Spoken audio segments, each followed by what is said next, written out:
Kartu prakerja jadi andalan pemerintah untuk meredakan jeritan pekerja pasca PHK saat pandemi.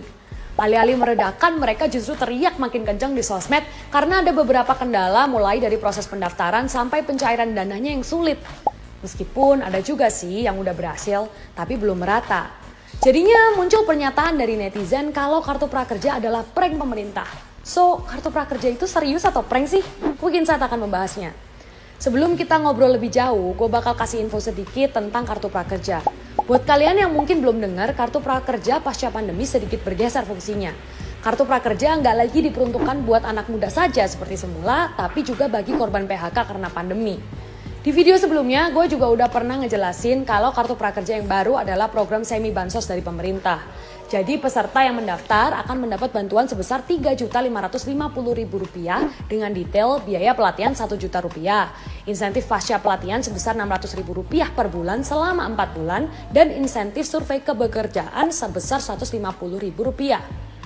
Oke, sekarang kita ke pokok permasalahannya. Menurut hasil penelusuran tim Quick Insight, masyarakat di sosmed seperti Twitter, Facebook, dan Instagram masih ribut menyuarakan insentif prakerja yang belum cair.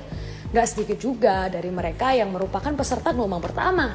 Padahal Direktur Eksekutif Manajemen Pelaksana Kartu Prakerja Denny Puspapurbasari menyebut para peserta akan menerima insentif 5 hari setelah menyelesaikan pelatihan. Bahkan Menteri Keuangan Sri Mulyani memastikan kalau semua peserta yang lolos pelatihan prakerja gelombang 1 dan 2 sudah mendapatkan dana insentif yang dijanjikan oleh pemerintah melalui pencairan dana akhir April 2020 lalu. Tapi sayang, bagi sebagian peserta kenyataan tak semanis perkataan. Aswar Muhammad misalnya, peserta program Kartu Prakerja gelombang pertama yang sudah menyelesaikan pelatihan jurnalisme mengaku harus menunggu sekitar 2 minggu sampai akhirnya sertifikat muncul pada dashboard prakerja miliknya. Sedangkan untuk insentif sebesar Rp600.000 yang tadinya dijanjikan akan cair pada 4 Mei 2020 masih belum cair juga hingga awal minggu ini. Problem lain yang muncul dengan adanya kartu prakerja ini adalah program pelatihan yang dinilai kurang oke oleh beberapa pesertanya. Aswar berpendapat kelas jurnalisme yang diambilnya seharga Rp300.000–Rp700.000, tapi materi yang didapatkannya cuma materi dasar yang mirip seperti tutorial pada YouTube yang bisa ditonton secara gratis.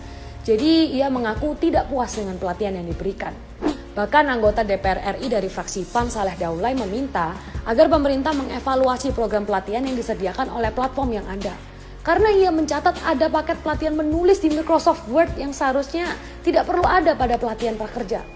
Hal yang sama juga diamini oleh Direktur Research Center of Reform on Economics atau KOR Indonesia, Peter Abdullah, yang menilai seharusnya nggak perlu anggaran sebesar itu untuk pengadaan pelatihan seperti ini. Karena di YouTube udah banyak tersedia dan gratis. Peter juga berpendapat sebagian besar peserta justru ikut pelatihan karena ingin mendapatkan insentif ketimbang pelatihan untuk bekerja.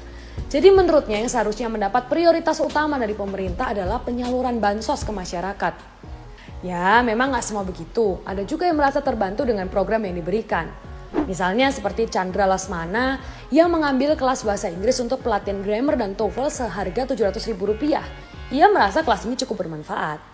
Tapi yang menjadi pertanyaan besar, seberapa bernilai sertifikat yang kita dapat setelah mengikuti program ini?